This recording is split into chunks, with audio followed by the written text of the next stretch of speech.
The lies Satan tells.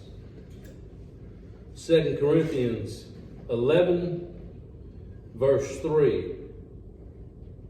But I am afraid that just as Eve was deceived by the serpent, your minds may somehow be led astray from your sincere and pure devotion to Christ. We can be lied to, we can be deceived by Satan. A lot of times our lives are too busy. A lot of times our minds are overcrowded in this world that we live in today. But God's word, God's instructions, well, they're simple. But we complicate God's word. Example of being deceived, I would say, is Satan uses doubt against us. About a year ago, I broke my hip and my leg pretty bad, along with many other injuries. And the Lord healed me of all the injuries. He's still healing me. But the one that was the worst was my leg. Even today, it's still not right, but He's steady healing me. I'm steady getting better. But the Satan puts that doubt in my mind sometimes. Is this as good as it's going to get? Am I stuck like this? It's all a lie from Satan, every bit of it. My dad, our dad, used to have a saying. He said, don't confuse what you don't know with what you do know. What you don't know.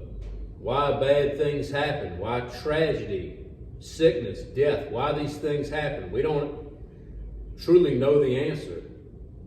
What we do know is that God loves us. And He wants the absolute best for us. No doubt. That's very true. Satan, he is the master deceiver. It all started back in Genesis 3 when he appeared to Eve and he tried to disprove the Word of God. Satan's lies are not obvious on the surface. You have to look below the surface. The best lies sound most like the truth.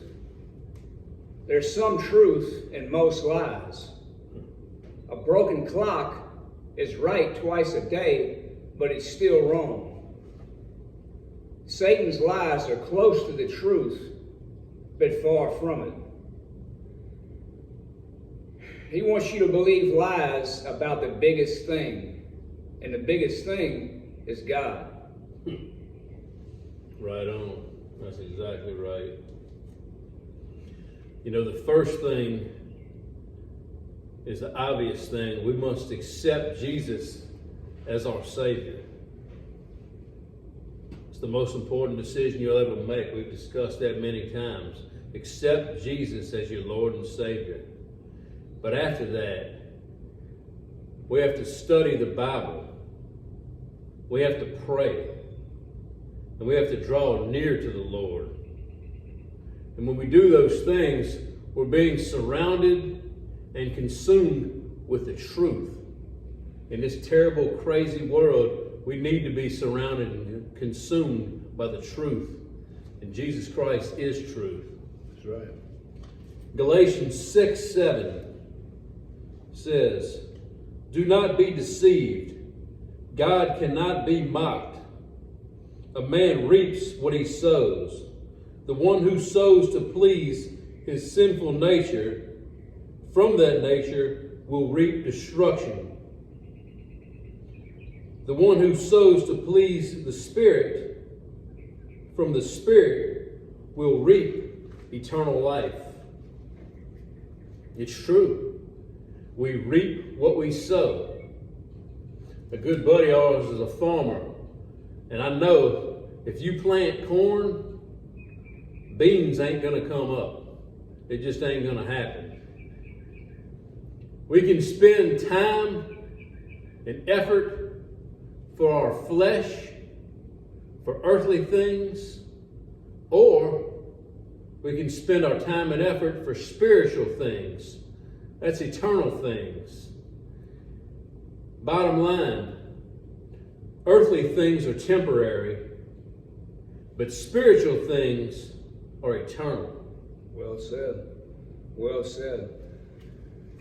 Satan wants you to believe God is not good. He wants you to believe God is not truthful. I'm going to tell you, anybody that puts a question mark on the authority of the Word of God is doing the work of the devil. He wants you to think God is not righteous. Genesis chapter 3, verse 2 through 4. This is when Eve was in the Garden of Eden. The woman said to the serpent, "We may eat fruit from the trees in the garden, but God did say, you must not eat fruit from the tree that is in the middle of the garden, and you must not touch it, or you will die." You will not certainly die, the serpent said to the woman. The devil said, surely you won't die. In other words, God won't punish sin. Well, that's this New Age thinking. You see, God is good, but God is righteous. People think God is too good to punish sin. But the truth is, God is too good not to punish sin. Amen. The great preacher Adrian Rogers said, "I would be unfair as a preacher if I didn't warn you about an eternal hell. And if you die without Jesus as your Lord and Savior, you're going to die and you're going to go to hell." Now, the way you overcome Satan's lies is by the blood of the Lamb. You overcome Satan's lies when you turn to the Savior. The question is, are you saved? I don't mean do you know about Jesus. I mean, do you know him personally? Have you trusted him? Amen. That's 100% truth. And this is 100% truth. And we'll see you on the next video.